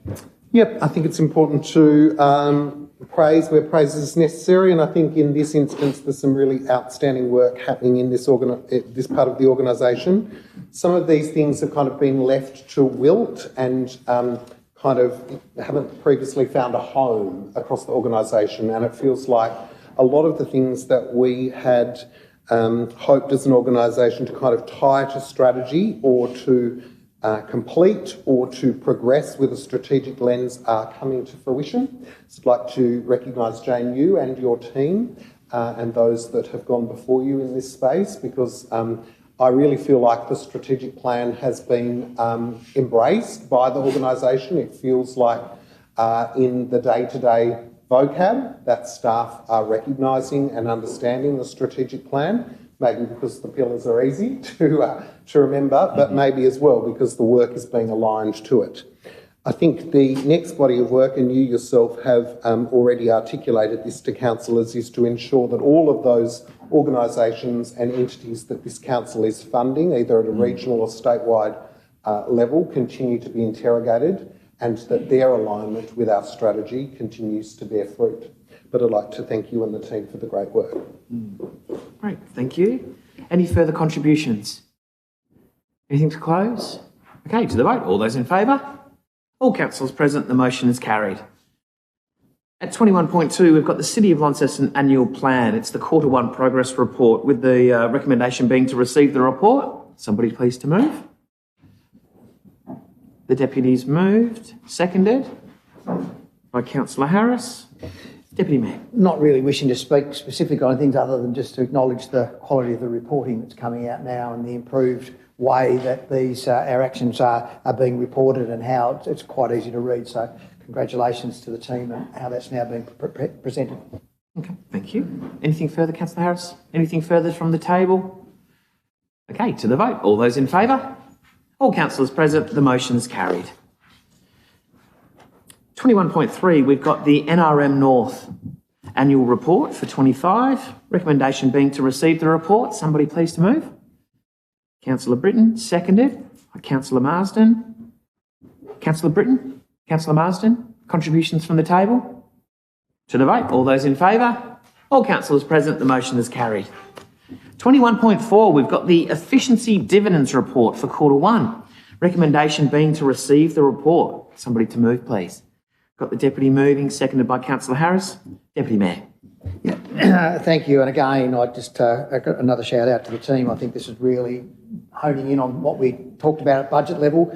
We approved a reduced increase in our increase in rates, and on the basis that we were going to find some efficiencies within the organisation throughout the 12 months, and it's great to see that there's a good start in relation to the list that are there, noting that some are capital and not operational, so that the reality of it may be whether somewhere we just break them out into the two categories, because our end of year result doesn't reflect the capital savings often. So therefore I think it's great and really good that we're honing in on what we're doing. Most important thing in there is we manage the people exercise on any things that we do with efficiencies, because sometimes efficiencies are always seen we're cutting something or somebody.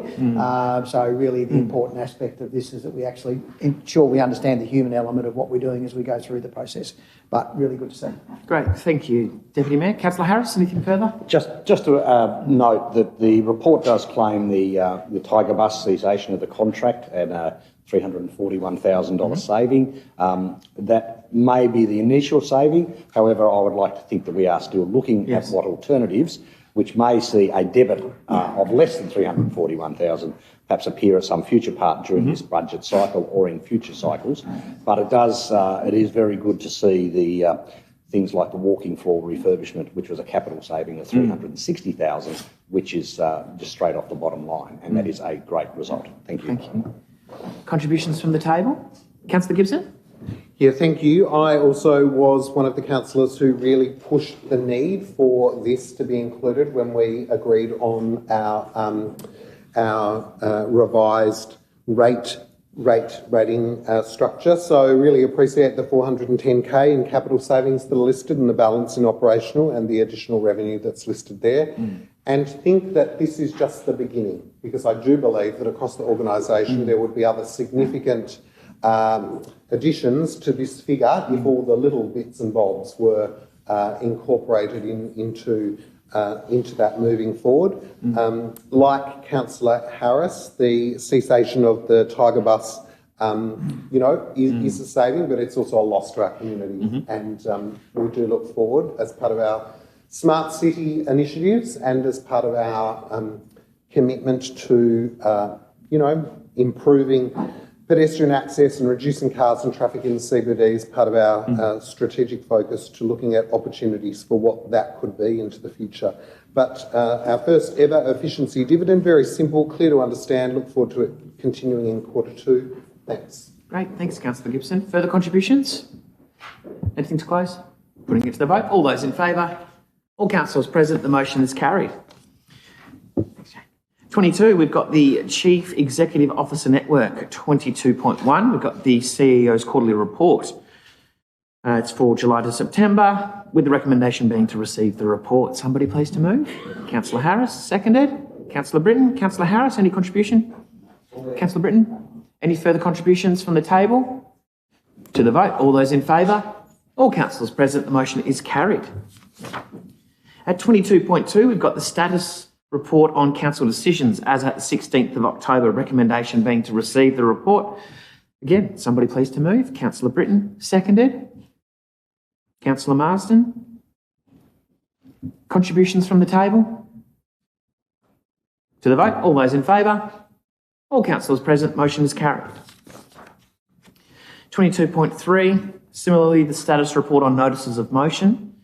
As of the 16th, recommendation being to receive, moved by Councillor Britton, seconded by Councillor Palmer. Contributions? There being none, we'll move to the vote. All those in favour? All councillors present, the motion is carried.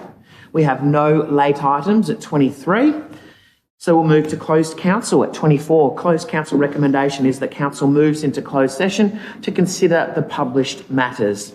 Somebody? Councillor Britton, seconded by Councillor Harris. All those in favour? All councillors present, we move into closed council.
Yeah, I was asking to change the Because if we change it on to 10, we can't because it's regulated, because we get on for full council for review.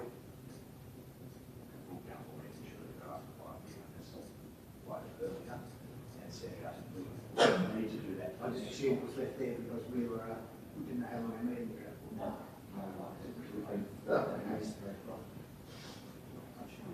Cool. Okay, councillors, we're coming out of closed session into open. If I may please have a councillor to move that the table for the minutes is correct and true reflection of what we spoke of in closed. Being moved by councillor Palmer, seconded by councillor Harris. Contributions? Okay, all those in favour? All councillors present, the motion is carried. We close the meeting at 12:44, with the next meeting to be held here on the 13th of November, in which Deputy Mayor you will be chairing, and at Town Hall meeting closed.